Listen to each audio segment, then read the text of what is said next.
Correção da atividade de gramática sobre linguagem figurada das páginas 40 e 41. Leia o início de uma batalha dos Três Mosqueteiros, depois converse com os colegas e com o professor. A luta, amigos, concitou Athos, um por todos e todos por um. O aço das espadas brilhava ao sol do meio-dia. Aramis atraiu 2 dos guardas para seu lado e esquivava-se como um bailarino, evitando as estocadas, sem sequer dar-se ao trabalho de apará-las com a espada. Porthos enfrentava 3 dos guardas, esgrimindo como se estivesse brincando. Esse trecho foi tirado do livro de Pedro Bandeira, Os Três Mosqueteiros, numa recriação da obra de Alexandre Dumas. Esse trecho, por que Aramis é comparado a um bailarino? Ora, porque ele escapava dos golpes com graça e leveza, como se estivesse dançando. Durante a luta, ele tinha que se movimentar de tal forma que parecia que ele dançava. Releia este trecho do conto O Temporal no Amazonas. Eram homens e mulheres daquele pedaço verde do mundo. Ele está se referindo a quê? Ele está se referindo à floresta amazônica, onde aconteceu essa história, né? Então, eram homens e mulheres moradores da floresta amazônica, você poderia ter colocado, ou eram homens e mulheres moradores da floresta da freguesia, que era o local onde o texto falava, é como se fosse um bairro do Amazonas. Então, se você colocou da floresta amazônica ou da floresta da freguesia, você acertou. Ele pede que a gente volte ao texto e sublinhe outras palavras e expressões com sentido figurado. Passamos o dia em Ponta Alegre, aldeia dos índios Maués, banhada pelo rio Andirá. Muito aprendi com o jovem Tuxaua, que conhecedor de ervas mágicas e amigo das estrelas. Ao entardecer, saímos de canoa com o motor de popa e Espera um pouquinho que eu já passei uma, amigo das estrelas. A gente pode usar essa como se fosse também uma figura de linguagem.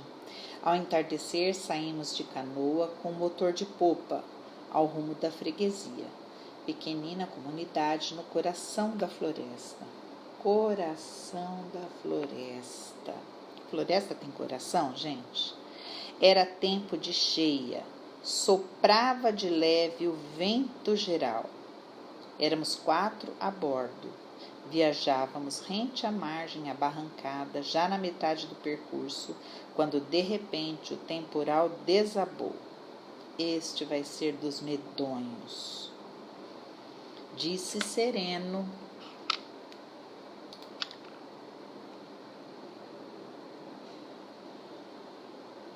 Lá na popa, onde manejava o motor, morou um índio amigo, meu amigo. Junto a ele, no chão da canoa, o seu filho menino, todo encolhido de frio. Lembro-me de que, antes de escurecer totalmente, do banco da frente onde eu viajava, virei-me e vi o brilho intenso dos seus olhos enormes. Era o pavor. Na proa, sem camisa, o caboclo Jari, morador da freguesia. Enfrentamos o temporal em silêncio, solidários.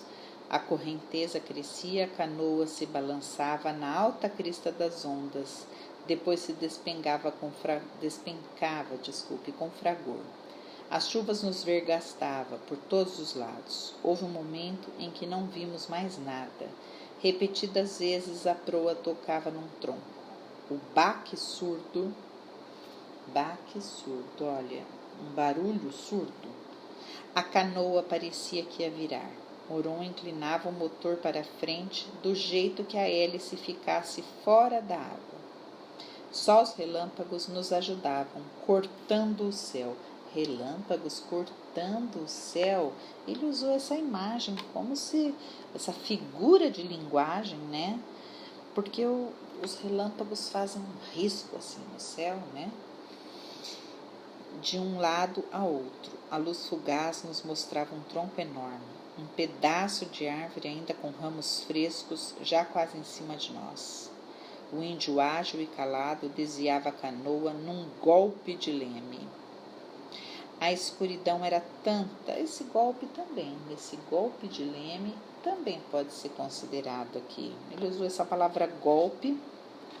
Golpe é uma coisa, é uma palavra usada em lutas, né? Ele usou essa imagem dessa palavra para mostrar para a gente que ele fez um movimento forte com o leme. Mesmo assim, em alguns instantes, tive a certeza de que o piloto conseguia distinguir dentro da treva espessa alguma coisa das águas e das margens. Um filho da floresta. Olha aí, uma figura de linguagem, porque ele nasceu na floresta. A tempestade cessou um pouco antes de chegarmos à freguesia. E duas coisas aconteceram que eu preciso contar. A primeira é que de repente demos com várias canoas indo na nossa direção. Eram homens e mulheres daquele pedaço verde do mundo. Olha aqui o pedaço verde do mundo que a gente estava vendo agora lá na apostila, né? Certos de que deveríamos chegar no começo da noite, a nossa tardança já era tanta que nos sabiam surpreendidos pelo temporal e decidiram ir ao nosso encontro para nos salvar. Quando nos viram, foi um imenso e prolongado grito de alegria, saído de todas as bocas. Do coração solidário. A segunda coisa é que depois do temporal, o céu acendeu as suas estrelas. O céu acendeu as suas estrelas. Todas as suas estrelas que brilhavam enormes, pairando soltas no campo da noite. Olha que figura de linguagem, o céu acendeu. Como a gente acende a luz do nosso quarto, o céu acendeu as estrelas. Leia o começo da história de uma gaivota chamada Fernão Capello. Era de manhã e o novo sol cintilava nas rugas de um mar calmo. A 2 quilômetros da costa, um barco de pesca acariciava a água.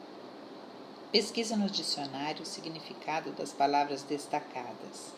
Rugas e acariciava. Registre sua pesquisa a seguir. Eu procurei rugas, não?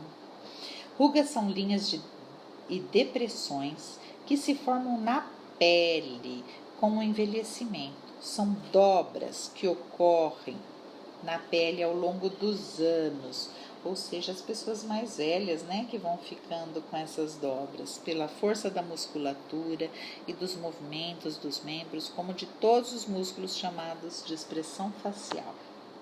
A outra palavrinha é acariciar.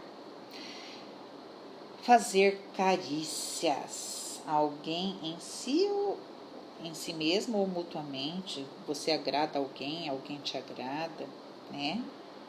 Carinho. Essas palavras, elas estão empregadas no sentido literal, quer dizer, elas querem realmente dizer aquilo que a gente acabou de encontrar no dicionário, ou elas foram usadas no sentido figurado, para usar a palavra ruga, a palavra acariciar, como uma figura de linguagem.